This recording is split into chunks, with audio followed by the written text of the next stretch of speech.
Vous créez du contenu, vous avez un blog, peut-être une boutique en ligne, mais malgré tout ce que vous faites, vous avez du mal à attirer plus de visiteurs sur votre site. Je vous comprends parce que j'ai été exactement dans cette situation. Et aujourd'hui, je vais vous parler d'un outil que j'utilise depuis des années et qui peut vraiment faire la différence.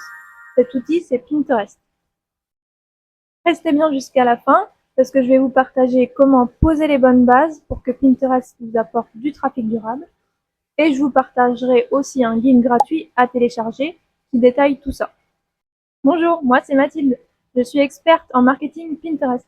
J'accompagne les entrepreneurs à utiliser Pinterest de manière stratégique pour attirer plus de visiteurs vers leur site. Sur cette chaîne, je partage des conseils concrets et faciles à mettre en place pour faire de Pinterest votre meilleur allié. Alors si c'est un sujet qui vous intéresse, n'hésitez pas à vous abonner à la chaîne. Quand j'ai lancé mon blog, Pinterest a été la toute première plateforme que j'ai utilisée. Pourquoi? Parce que je suivais des blogueuses américaines qui disaient toutes que Pinterest était vraiment le meilleur canal pour attirer du trafic. En France, à l'époque, personne ou peu n'en parlait, mais j'ai voulu tester et j'ai rapidement compris pourquoi ça fonctionnait aussi bien. Aujourd'hui encore, Pinterest reste ma source de trafic numéro 1. Et tout ce que j'ai appris, je le partage maintenant avec mes clients et avec vous ici sur la chaîne. Pinterest n'est pas un réseau social, c'est un moteur de recherche visuelle. Les gens y viennent pour trouver des idées, des solutions, de l'inspiration. Et quand votre contenu répond à leurs besoins, alors ils cliquent sur l'épingle, ensuite ils arrivent sur votre site et parfois ils s'abonnent à la newsletter, ils achètent vos produits ou reviennent plusieurs fois. Mais bien sûr, pour que ça fonctionne, il faut poser les bonnes bases et c'est ce que nous allons voir tout de suite. Mais avant de continuer, j'aimerais vous poser une question. Est-ce que vous avez déjà testé sérieusement Pinterest? Vous êtes arrêté peut-être après avoir publié quelques épingles sans résultat? Dites-moi en commentaire, je suis curieuse de savoir. Et puis, si la vidéo vous aide, n'hésitez pas à mettre un petit like parce que ça m'aide à faire connaître la chaîne.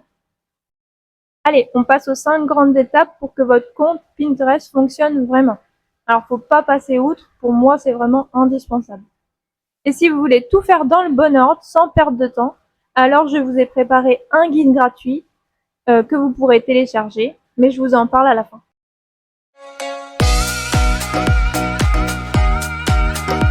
La toute première chose à faire, c'est de créer un compte professionnel. Pourquoi? Parce que sans ça, vous passez à côté des fonctions clés, comme les statistiques, la possibilité de revendiquer votre site ou encore les épingles enrichies, etc., etc. Alors, si vous avez déjà un compte personnel, vous pouvez le convertir très facilement. Il suffit de vous connecter sur votre compte, de cliquer sur votre photo de profil, puis sur le bouton Modifier le profil. Ensuite, vous verrez un sous-menu Gestion de votre compte et vous n'aurez plus qu'à cliquer sur Convertir en un compte professionnel. Et si vous partez de zéro, alors rendez-vous sur business.pinterest.com, ce sera encore plus facile.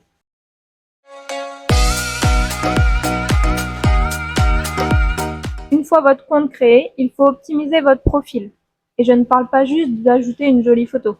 Parce que Pinterest doit comprendre à qui vous vous adressez, ce que vous faites, etc.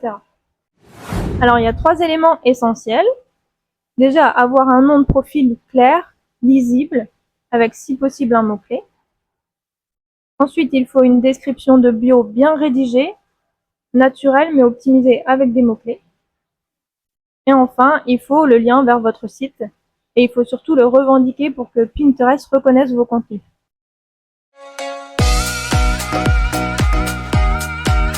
Vos tableaux, c'est un peu comme vos catégories de blog. Ils aident Pinterest à comprendre quel est le thème de votre compte. Alors moi, je conseille de créer déjà 5 à 7 tableaux bien faits. Pas la peine d'en faire plus au début. Ce qu'il faut surtout, c'est éviter les titres vagues.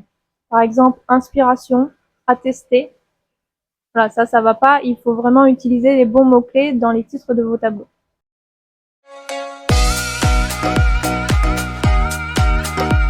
Ensuite, vous devez préparer vos contenus. Voilà, faut vous demander qu'est-ce que vous allez épingler. Des articles de blog, des pages produits, une ressource gratuite. Moi, je vous conseille de choisir 5 à 10 contenus à mettre en avant au début.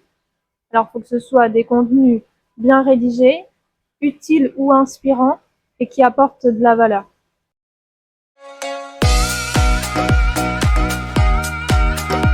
Sur Pinterest, tout commence avec le visuel. C'est lui qui attire l'œil et qui déclenche le clic. Pour chaque visuel, vous devez avoir un format vertical, un titre clair et lisible, une image engageante et une description optimisée avec des mots-clés. Je vous montre tout de suite un exemple d'épingle bien conçu à l'écran. Donc vous voyez là sur cette épingle, le titre principal est court et bien lisible, voilà, week-end à Strasbourg. Il y a des photos sur l'épingle qui donnent envie et une description ciblée. Que faire à Strasbourg? Comment visiter Strasbourg en 1, 2, 3 jours ou plus? Strasbourg est une ville à découvrir absolument si vous souhaitez visiter l'Alsace en famille, en amoureux ou entre amis. Découvrez les incontournables à visiter et à voir absolument à Strasbourg, ainsi que les meilleures adresses à ne pas rater. Donc vous voyez là, il y a vraiment plein de mots-clés. C'est une épingle très bien pensée. Au début, c'est pas la peine de créer 10 épingles par jour, voilà. Il faut commencer avec 1 à 2 épingles par jour, mais il faut bien les faire. Ce qui compte, c'est la régularité et la qualité. Et puis avec le temps, vous allez affiner ce qui fonctionne le mieux. Et puis si vous voulez en faire plus, alors libre à vous. Voilà, tout ce qu'on vient de voir, je l'ai résumé dans un guide gratuit qui s'appelle « Comment optimiser votre compte Pinterest en 30 minutes ». J'y détaille chaque étape avec des exemples concrets et des erreurs à éviter. Vous pouvez le télécharger gratuitement, tout est dans la description. Et si cette vidéo vous a aidé, pensez à vous abonner parce qu'il y a d'autres conseils qui arrivent très vite.